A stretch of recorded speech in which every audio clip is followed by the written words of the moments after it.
Hey everybody, welcome to Should I Love with Jason Stuart, and I have my guest today, and this is the kind of guest that I just love, because this woman is a veteran character actress. She is my people, she is who I am, and she is a Emmy winner and a great success. Ladies and gentlemen, PATRIKA DARBO. Hello to everybody. So, this is your second time. We did another show together years ago. Yes, we did when you were on Hollywood Boulevard. Yeah, when I was doing the show at Zenna TV. Yeah, he had a beaded bag and everything. Just kidding. Just kidding.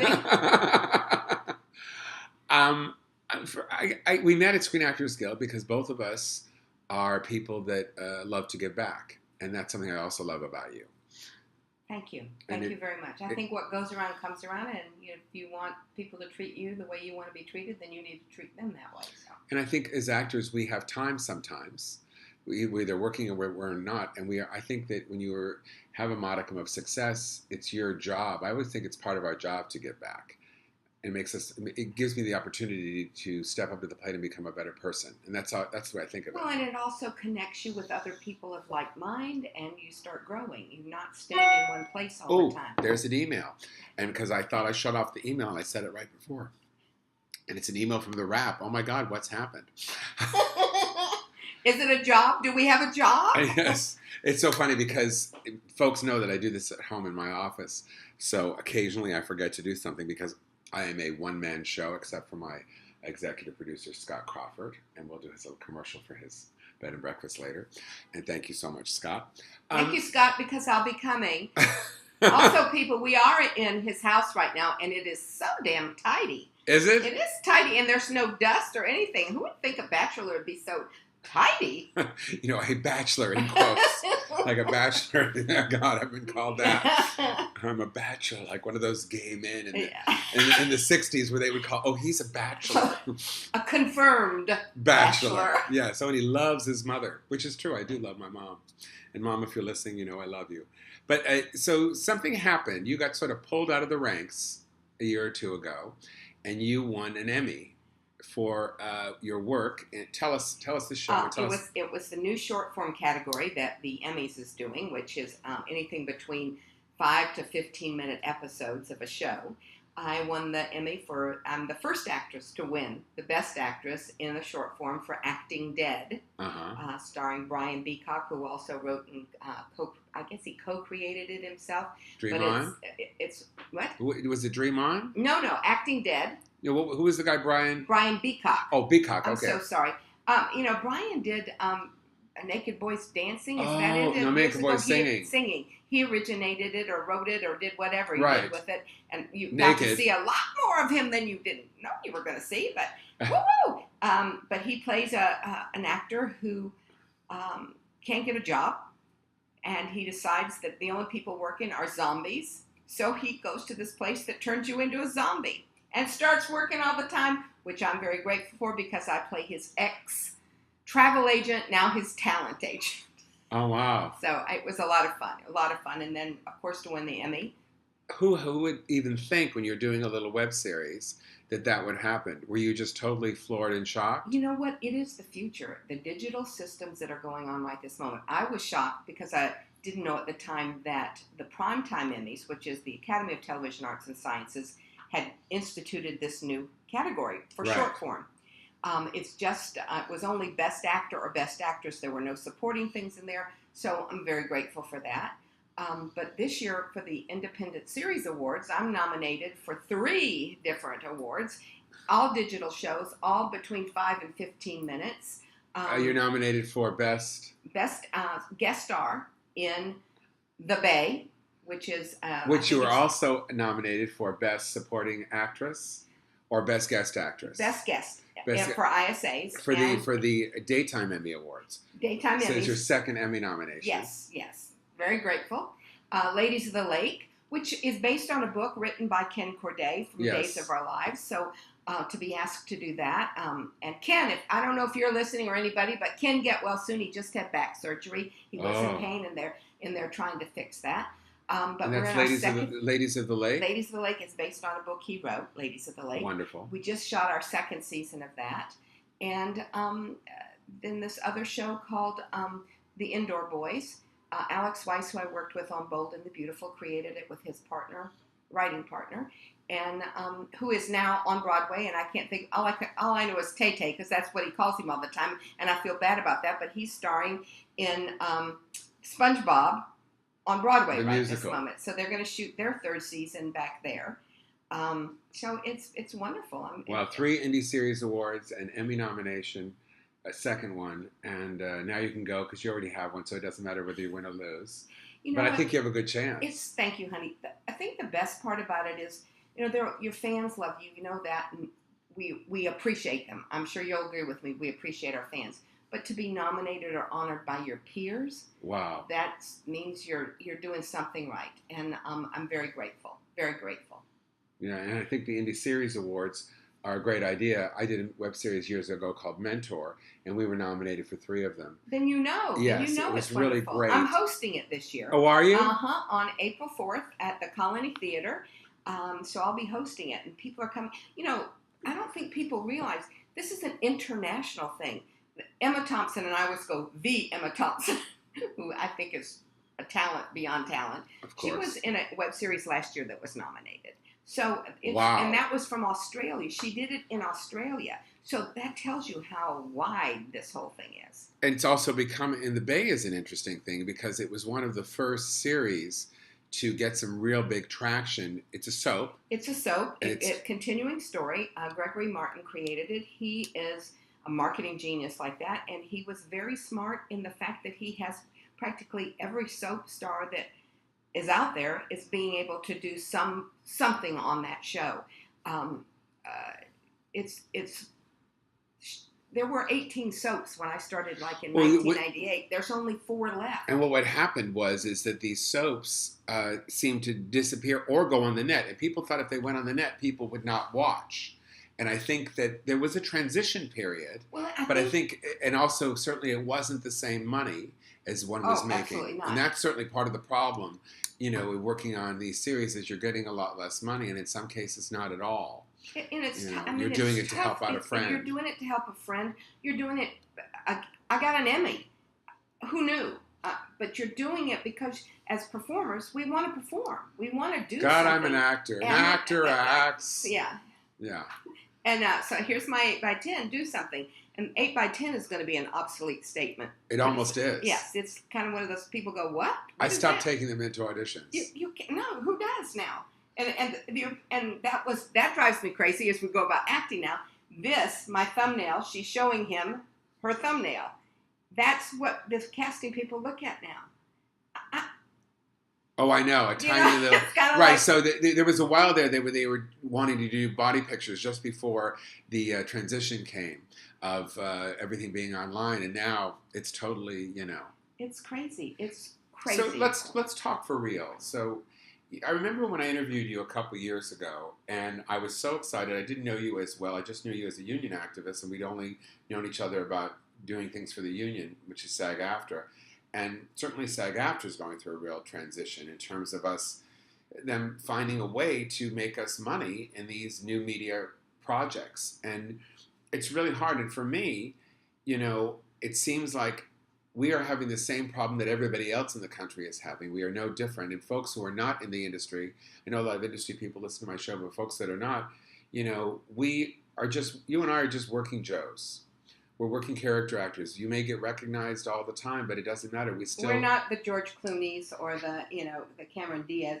We're not Julia Roberts. We're not Barbara Streisand. We don't make that kind of money. We're usually their maid or their chauffeur or something along those lines. And if you're not a perfect little pretty person, you don't get to play the lead, so the story's not about you. We're there as supporting character actors to push the story forward. And once in a while, we get this great part.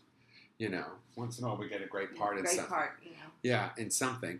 And the money thing has really changed so much. Well, it has changed, and I personally, for me as a union person, I'm feeling more that our union needs to start looking for people to be the middle management, the people that have their eye on the ball. There's too many cooks and not enough not enough sous chefs around chopping up the vegetables, and I think that's going to hurt us because the business has grown. You've said it. So just to piggyback on that, you've said it. The whole world is getting like that. Is that the people that make the big money are now in charge, and they can't possibly do everything. No. And I think that we do need more worker bees. And there's things slipping through cracks that create things all the time, and it's just wrong. I think this whole digital thing is wonderful in the aspect that it gives young filmmakers, young writers, young performers a way to create their own stuff. But it's like this. It's crazy. But I do think it's not just young. I think it's people our age or older are now getting able to say, if you can do more with your phone. Yeah. Some of us have to get a little help. I have no children. The next door neighbor's little boy has programmed stuff for me. Guy going, what the hell does this mean? And could I say that word? Yeah, you can say hell. You can say Okay. fuck. You can say anything else. You can say whatever I want to say. Okay. But sometimes the digital things, well, the computers and the phones, they I remember when I started working in the 70s that in an office that your apartment is about the size of the computer that handled everything. Yes. And now that computer fits in my hand. It's amazing. And so. But I always decided that I'm going to be a guy who gets older, doesn't say, I don't do that. I'm going to say, how do I do that? I don't know yet. Always, how do I do that? Or I will find a way. Just, tell me and I'll do it. I'll find a way. I'll stop people on the street. You can go to Starbucks and anybody will help you there because they're all on some computer not drinking coffee. Yes. Drives me crazy. Anyway. Definitely. No, so I do feel that. Excuse me. Bless you. I do that, but I also think that they've got to find a way to do this, and I think it's also the thing that I love the most is given older people who, I always say during the 80s when I was, a young kid starting and not out, not, in the closet, trying to get through everything, just this funny kid who wanted to be an actor, who thought this would save me. And learning to be a good actor, studying with incredible people like the late Roy London and Alan Miller and all these really wonderful people. I was so lucky. Harvey Lembeck, I was smart enough to find them. And I feel like that. I always feel like I'm catching up to straight people. Do you know what I mean? Because I didn't have a series then because I wasn't allowed to. I was told, what were the two things they said the most? You were like the loafers or your slip is showing. And then I didn't know I didn't know who I was, and I didn't know who, and I was so frightened to talk about it. Well, I don't think you have to worry about catching up because there are people trying to catch up to you, hon. Well, what you take, what's that saying about if it gives you lemons, make lemonade, And, well, that's what I did is I learned to make my own content. And if that's anything I can say to anybody. Yes, as an actor, there are small parts. But I'm not a small actor. That's right. Make it your own. I can't even tell you the number of things that I've done that grew into something else, or someone called because they did it. I mean, But did anybody ever say to you, Patrika, this is not the Patrika Darbo show? No, never had that happen. I had that happen once. I always learned right away when I was younger exactly who was in charge, and never be funnier than who's in charge. Oh, see, I didn't know that because I came from stand-up comedy, but I learned that lesson. Okay, everybody, just know that you're never funnier than the star. You're supporting to that person. But I got to tell you were, so that's just another story. So maybe you think so, but I don't. I have to say the soaps. I'm not a soap person, so I don't know a lot about them, but I know the power of them. And you being on, the Bold and the Beautiful, and playing Shirley, and also being on the other soap, Days of Our Lives, and playing Nancy, you have an incredible fan base. So anybody that would cast you knows that those people will come to watch you, and you're not somebody they forget. And I have to say that I'm very grateful to both shows because on both shows I never auditioned. My work spoke for itself, and I was hired. Wow. To come in and do those shows. So I'm unbelievably grateful to the shows and unbelievably grateful to the fans for that. And most of them were smaller parts that started and then became this thing. Remember Fran Bascom? Of course. May she rest in peace. A wonderful casting lady. She used to go to everybody's stage show. The woman never was home. She went to see Little Theater and supported actors. She loved actors. And we were at a party together at Ronnie Claire Edwards. May she rest in peace. From yes, the Waltons. The Waltons, yes. Cora Beth. She played the gal that owned the store, right? Yes. Anyway, she had a party and we were there. And at the time, Fran asked me, Patrika, would you do a soap? And I said, well, of course I'll do a soap. Work is work. I'm thinking in my mind, I'm going on to serve beer and peanuts because I'll be a waitress in a bar, in a restaurant, But then suddenly I am thrust and I get Kevin Spiritus, Mr. Gorgeous, who has his own web series coming out called After Forever, which is brilliant, but I digress. Wow. So I got, here's this overweight woman with this gorgeous husband. It wasn't the fact that he wanted my money or something. We loved each other. We were doing each other everywhere, grabbing and snatching, kissing and hugging, and it was just crazy. And the fans went crazy. I think my show aired. Well, it's because showing there are different strokes for different folks. It's sure, and that was it. And it just connected. It just connected with the audience, and it went on from there. And I was very blessed then to be. Brad Bell was very kind enough to have me come on and play Darlene Conley's sister, and may she rest in peace. And so what were the I don't know how you say this, because we always want to seem like everything is going great. So when you won the Emmy, what happened? How did it change things? Nothing really at this point. Let me just say, I have it. It's by my front door. I look at it. It's one of those things that feeds my soul and makes me go out the door to the next audition and stuff like that. I think because it was a new category, it didn't get as much recognition. Normally, like sometimes it takes a while. Being in Birth of a Nation, it's taken around a year or two for people to actually see the movie, see my work in it, and I got a really great agent from it, and so it takes a while. Just sometimes you have to go into it. I mean, I can't think of the actress's name now, and I feel bad. She won the Emmy this year for The Handmaid's Tale. Elizabeth Moss? No, she's. I know who you're talking about. Anyway, and previous to that, Margot Martindale. Margot Martindale and the lady who I cannot remember her Margot, name. it changed her career. Well, of course it did. But she and I used to go up against each other all the time. Now it's just get Margot Martindale. So, and God bless her, because there were times that she didn't work at all. So, as me, I just bumped your table. I'm so sorry. That's okay. But, it just, it's cyclical. And it's like, if it feeds your soul, keep doing it. If it's not the all-in being of what you want to do in life, then get out, because this is a rough business. Well, I say that someone the other day, I'm looking up this, Ann Dowd. Thank you. Who I want to say her. Honey, she's brilliant. And I apologize profusely for having dropped her name. It's just our age.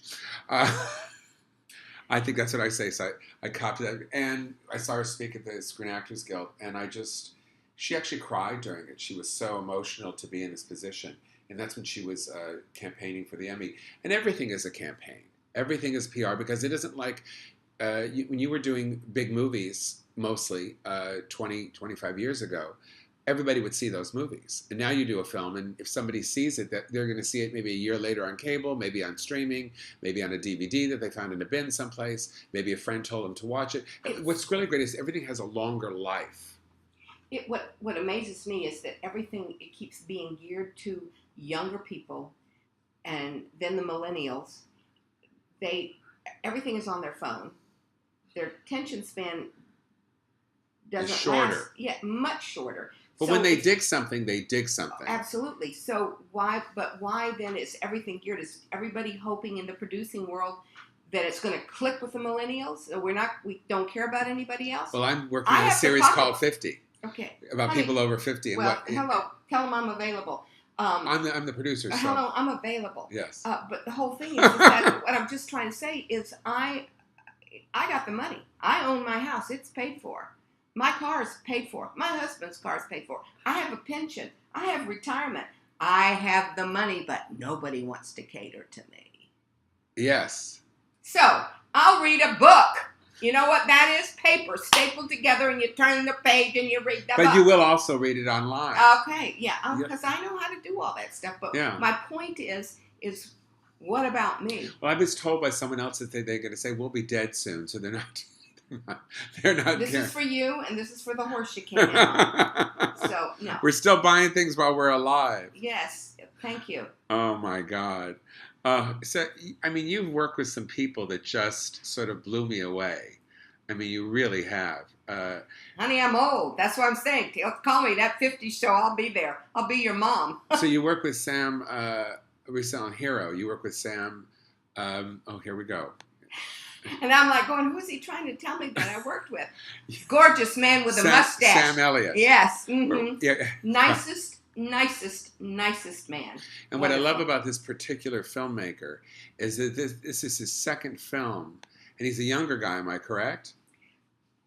You know what? His name is Brent Hawley. Yes. He knew what he wanted. He knew what he did. He said how to do it. He moved where he wanted to do. It's very good. Yes. And he also, this is his second film dealing with people that were much older. I mean, he did I'll See You in My Dreams with Blythe Danner, and he seems to like doing films about older people. And I have to say, there's a scene in the film where Sam plays an actor who was an old action star who had been really known for one film and then had a long career doing voiceovers and commercials and guesting on other things and films that weren't as successful. Sort of like everybody. Well, and his career and stuff. I mean, he's brilliant. He pops up here and there, but it's him. But I think he had a bigger career than this guy. Much. I don't mean to demean that. Yeah. But, I think that's what made it was the truth of it. He had this one thing where he was auditioning for the part, and he had run the lines with a friend and did it, and he was brilliant. But then when he went into the audition, he couldn't do it at the audition, and because it meant so much to him. And I think that people don't realize that, with somebody who has a body of work like that, you really shouldn't audition them. Because what happens is that it's not about the work. What it's about getting the job. And there's such a difference between doing the job and trying to get the job. And it's offensive sometimes. I mean, like you can say, I've got my Emmy. You should look at his wall here. He's got things that he started and created for. We didn't just decide to do this right now. No, and I think that's a body of work right, which I think should be respected. I may not be the major star out there, but I have a body of work that speaks for what I do. So to ask me to come in and read 2 or 3 lines, it's crazy. It's offensive. Yeah. Now, at the same time, if Steven Spielberg asked me to come in and read 3 lines, he has a bigger body of work. Well, he has a bigger body of work, and there must be a reason. And I always think that it's exactly what you're saying, and maybe you haven't thought of it this way. But if Spielberg asks you to come in, it's because it's out of respect to him and what he has done in his body of work. So the same way that's that when someone, you weigh it. Yes, the same way with someone who doesn't. If you're going in for 3 lines on some sitcom or some cop show or some show, well, if you're 20 years old and you don't haven't know looked at who you're calling in, you do your homework too. I do my homework to know who you are. And if I see that you just, the last thing you did was in college when you were a junior, but you just lucked out to get this, then it's a little hard for me to say, really? I was in an audition the other day in the hallway, and it was in this building, and there was another casting office down the hall, and their door was open. You could hear everything. And I was just sitting there on the chair waiting to go in. And some casting director was talking to the other casting director. They said, well, this gal won't come in and read. She doesn't read anymore. She thinks after winning an award, she doesn't have to read.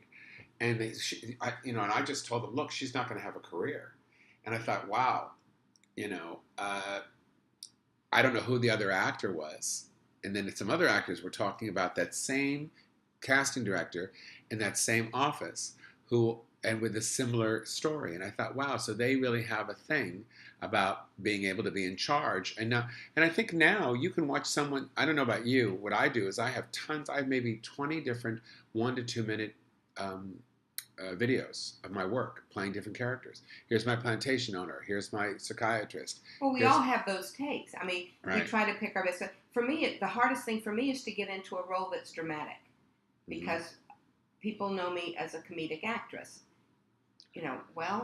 It's called actor. I could just bring me in and let me do it. Well, hopefully someone will give you that part where you have that tape. We can do nothing but hope. But at this point, we should talk. We should talk after this, and we'll create something for you in 50 if you want. I would absolutely love that. And that's the whole idea of doing this series is to create roles for people who can play parts that they've not played before, and just the idea of letting them create their own destiny and what they want to do. I think that's really, really important. As an actor, you want to be able to have your body of work show everything. Now, believe me, I'm very grateful. I have a great body of work. There is some things mixed in there, dramatic, but... Well, I got to say, what you always bring, and it's similar to me, is you bring humor to a lot of the things, because that's who you are in life. But sitting here talking to you, you're a pretty tough broad, too. And that's good. Well, You know, some people will say, "Oh, she's doing this." This is not a business for thin-skinned people. No, and this is what I wanted to say. I forgot it. Is that somebody said the other day, Barbara Streisand was quoted in some interview somewhere that I was reading, and somebody said, a girlfriend of hers said, "Would you meet my daughter? She wants to be an actress." And Barbara said, "Sure, I'd be happy to." And the young girl asked Barbara and said, "Hey, do you think I should be an actress?" And Barbara responded, "Well, if you have to ask the question, no. You have to know." Feed your soul. It has to be smooth. And then I saw another article in Backstage the other day, and it was called "The Lifers." You know, because I think about quitting every other week. You know, the lifers. You know, and I am a lifer. You know, but I do think, oh, maybe I should have. Maybe I'm reading Sue Menger's. What would you do? I know it sounds. What would you do? Tell me now. I don't have a husband at home to talk to about this. Well, call me. I'll talk in a deep voice if you want me to. But I mean. Really? I will call you then. No, don't, yeah. So let's talk about working on some of the movies that you got to work on that I want to know about. Charlie Wilson's War, you got to work with the late Mike Nichols. Oh. And that was just... That was, first of all, Aaron Sorkin wrote the script. Right. Mike Nichols is directing it. So you played an auctioneer. I played the auctioneer. It's a very hard part to play. Well, I had Aaron Sorkin's dialogue. Mike Nichols goes... Over here, I want you to ad-lib. When you get to this spot, I want you to start your dialogue. He loved improv because that's where he came from. So, but you also in your head as an actor who reads stuff knows that Aaron Sorkin, if he goes he wants in the script. So he wants his dialogue the way he goes it. So that was one of those moments where your heart kind of is always in your throat doing this. But you go for it. You really, I mean. So what did you do? Did you do a combination of both? Over here, like, of course, I at the door, yeah, looking good here, and I get the money out because I'm going over here. And the dialogue. And the dialogue. How long did you prepare for this to get this exactly right? Tell me. Really, I mean, I had the audition. Right. And then I shot like 2 days later. So I didn't have a lot of stuff to do. And how many pages was it? I think it was just like a page and a half, but it was mostly monologue stuff. Exactly. Something, very hard. Because it's one of those things, if you're watching the film, they're on me. Tom Hanks is coming in with Julie Roberts. They're crossing up the steps, dialogue back to me in the background. So it was a very interesting thing. But I want to go back to Leaving Normal. Leaving Normal, which you Leaving Normal is probably my favorite thing that you ever did. It's when I fell in love with you. Oh, thank Christine you. Leddy, Meg, right after she won her Oscar nomination. It was so wonderful about this, but this movie opened the year after Thelma and Louise. A, B, it opened in Los Angeles the night of the riots, the weekend of the riots. Right, I remember you telling me this story. So it was kind of like one of those things that. Everybody kept referring back to it as Thelma and Louise, which it was nowhere near. Was it Edward Zwick's first film directing? Or second? I'm not sure. I think it was right in the beginning because he had been. I can't remember when he did Glory. I think he did Glory first. He was the showrunner on 30 something, and he and his partner created that writing partner. But he that was another one of those wonderful things that he. No, you're Margot right. Martindale and Margot and I talk about this all the time. She wanted that part very badly, and so did I. I mean, I got it, but that's how things go and how this system works and stuff like that. He had done a couple really big films, so he was someone that people were looking at. Yeah. You know, he's one of the executive producers on Birth of a Nation, and he's doing another film now that I auditioned for that I didn't get. But it was quite wonderful. It was first of all, to be working with the two ladies that I worked with was amazing. Wow. And we shot in Canada, which again was amazing. And work with Ed Zwick. I mean, come on, it was terrific. Now I don't remember your part in Mr. and Mrs. Smith. You won't remember my part in Mr. and Mrs. Smith because there were a whole bunch of couples that came in when they're sitting there being interviewed. I was interviewed with my husband. There was another husband. Then they cut back to my husband and hit my part. And then they cut all of that out. But we are still there in the credits. We still got thing. But so, how many times did you work with Clint Eastwood? I never really got to work with him. I was in the film In the Line of Fire. My As scenes the were director. all with John Malkovich. Right, He did not direct it. Oh, he didn't direct that. No. Oh, he did direct Midnight in the Garden of. He loved the scene that John and I did in the bank, and I got to go and do Midnight in the Garden of Good and Evil, which was fun to look who I got to work with there. And the Lady Chappelle, she's passed now too. That she was a hoot and a half. I didn't know that. Yeah, she's passed, and that was I think it was just last year. Oh man, I had met her when I was in Savannah. Amazing. Yeah. Amazing character. And she was really nice. She actually called me on the phone in my hotel room because the comedy club that I was working at had done all the publicity with a gay bar that was hers. And she said, if you come and do the publicity at they're gonna ban you. Because mine is where all the straight people come. You want to go to the smaller one where all the gay people come. Because this is the South, baby. And she taught me about the South. And I thought that was incredibly kind of her because it was her bar. And she didn't know, and the club owner had called and tried, she was very popular at the time. And that was sort of lovely of her to do that. And Clint Eastwood, he sort of let her, I don't know if you read the book, but he sort of let her carry what was going on, more so than she was in the book. But that was a fun experience. Clint Eastwood has used like the same camera people and stuff most of his life. I think some of them retired now, but his DP Green, I can't think of his first name right this moment. He had been the DP on Speed 2, which I had done. Do you think that had any reason that you got? I don't know if there was a reason from that or not, but this business is it may look huge, but somebody says something in passing, and all of a sudden you're in this film with somebody, and all of a sudden you don't know what happens. I mean, I was at a party once at Jim Ballet's house, who was one of the executive producers and writers, and was a former comedian on My Wife and Kids that I worked on quite a bit. And I remember I was at a party, and another producer friend, I forgot his name, came over to me and said, when you auditioned for the Hank Azaria show, you were the first choice. We fought for you. But the studio wanted someone else. And that's how it works it has nothing to do with your talent. Oh, well, the talent it was Jack N. Green. I was looking it up for you. Jack. I always like to say Jack. Somebody's name. That's what's really great about being able to sit in front of IMDb. Thank you, IMDb. And the director, Jean Debont, he works in television. Jean Debont, yes. He works in television constantly now. I didn't know that. Oh, all the time. Because I hadn't heard from him for a while. I have to look him up and see. Because he had Blue Tulip Productions or something. Tulip Productions was his production company at the time. He was wonderful to me. I remember sitting there like this, and they were coming in with the camera, and I thought they were trying to shoot I'm wrong. Santa. He does not work in television. Okay. It's the other one. It's the other French. I think French or with a name that's very similar. Forgive me, but there's another one that I'm sure you probably worked with also. But he really knew how to do those big movies. I mean, that's an art into itself. It's amazing because he did Twister. Yeah, and he also did Laura Croft, the first one. Can't believe they're doing a second one, that it's been over 15 years. Something didn't get good reviews or two either, I saw recently, so I like all those action things. I think they're fun. How do you think that you made this?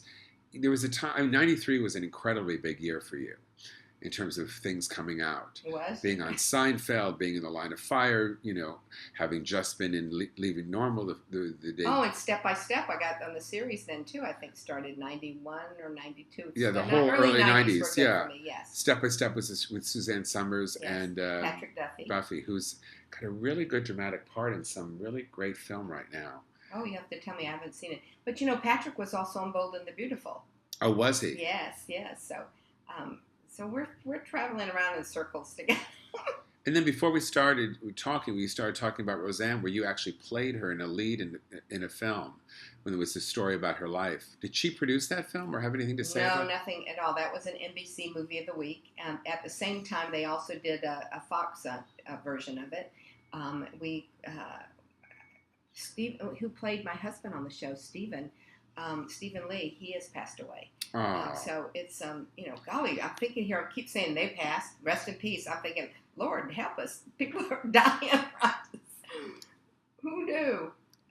Roseanne was good because I was on her show. I played Dan's dream lover, Marge from the hardware store. And then I got to play Roseanne, and she was kind to me. And I think this whole reboot of her show is isn't it great? It's wonderful. I'm Absolutely a big wonderful. Laurie Metcalf fan. I just loved her. I wish they could have shared the Emmy because I love them both. I didn't know who I wanted to win. I think we talked about it a little earlier, maybe not on. That sometimes it's your time and sometimes it's not your time. And, well, definitely being nominated is your time, so that's good enough for me. Yeah, that not bad having Oscar nominee, Emmy winner. She's wonderful. Well, what's her show she was doing?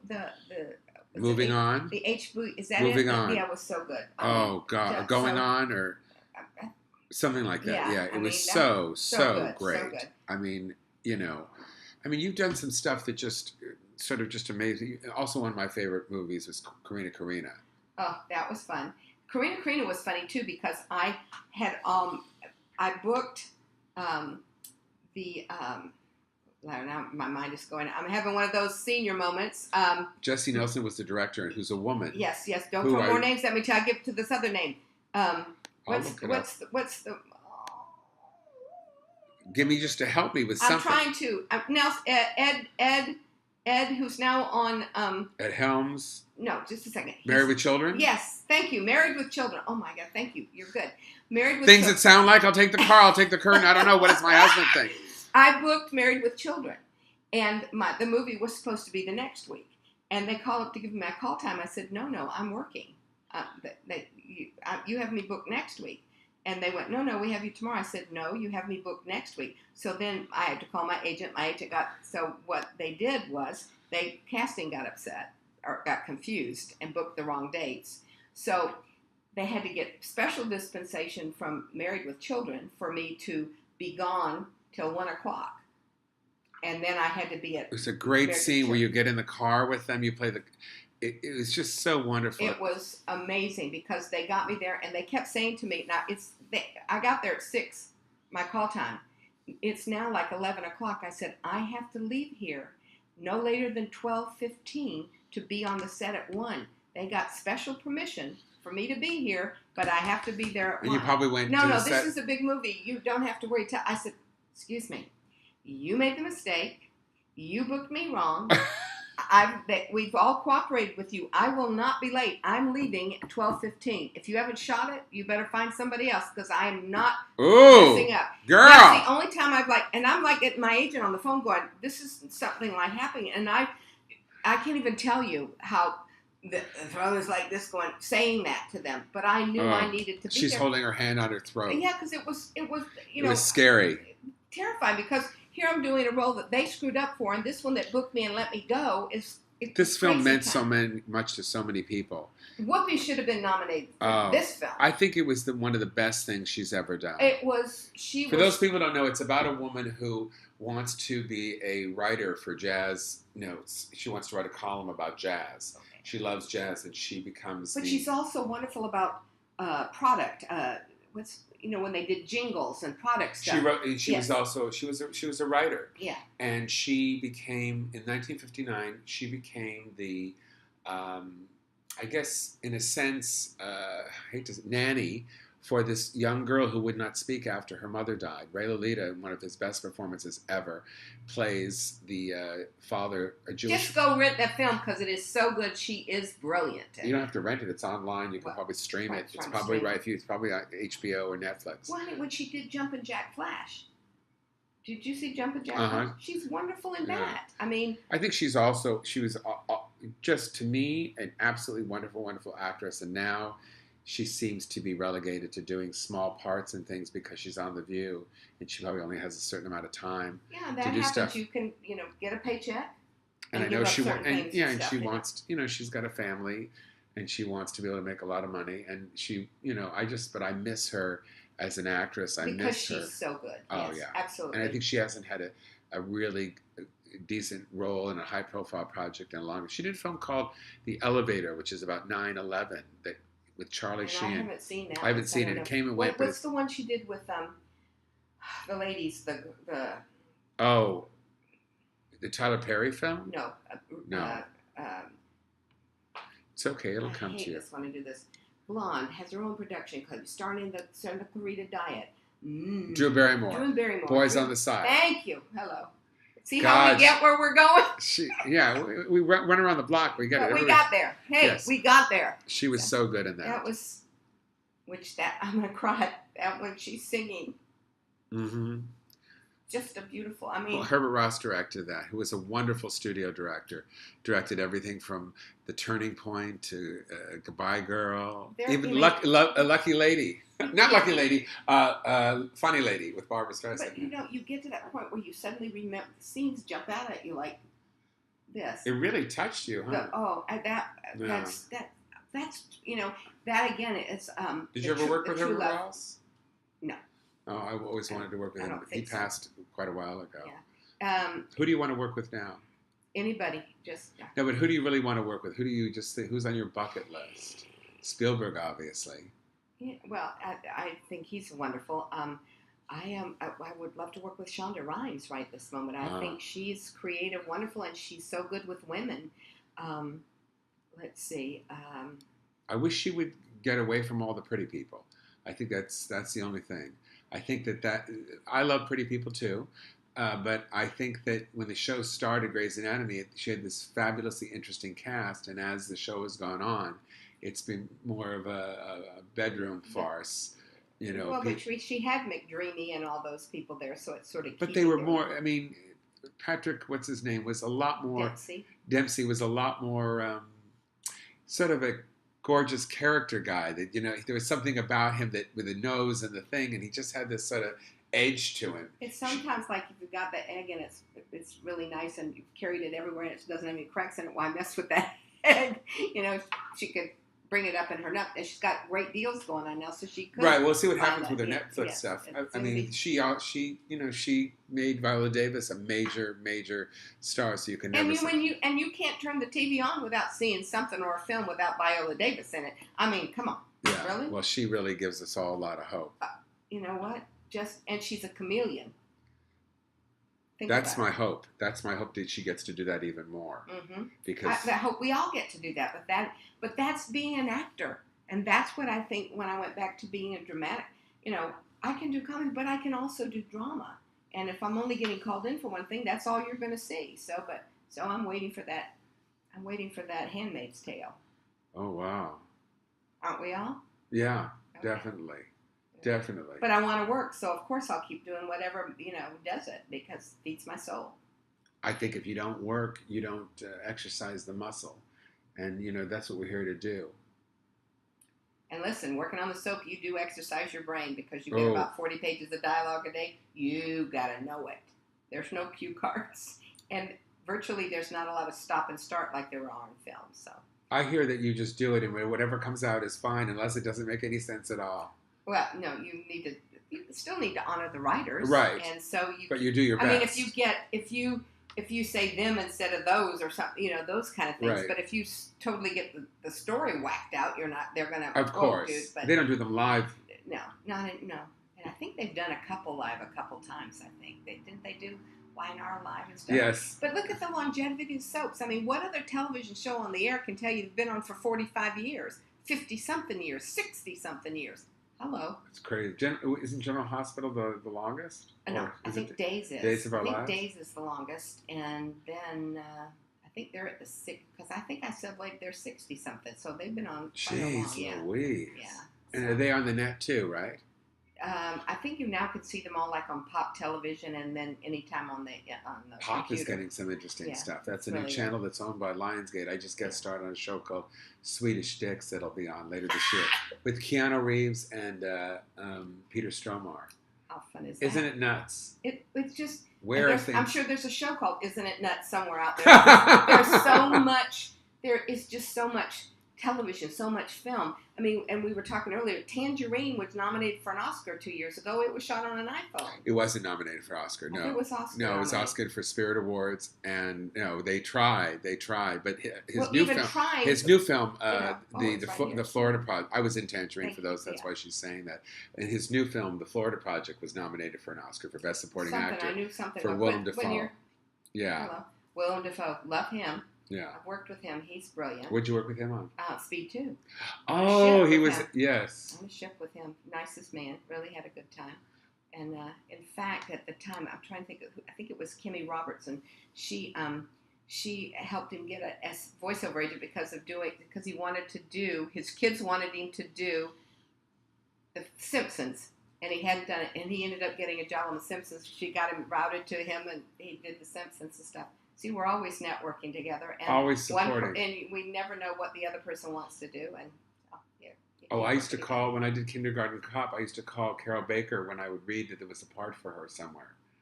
Because she was coming back to the business in a big way.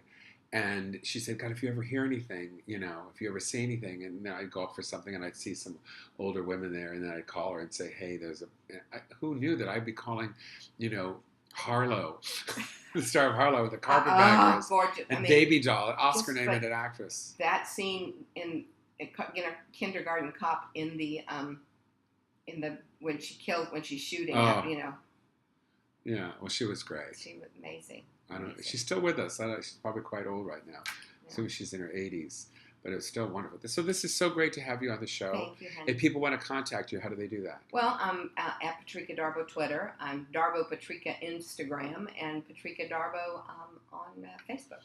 How do you spell your first name? Patrika. So if you forget all that, just go to jasonstuart.com, Stuart. Send me an email, and I will contact you with Patrika.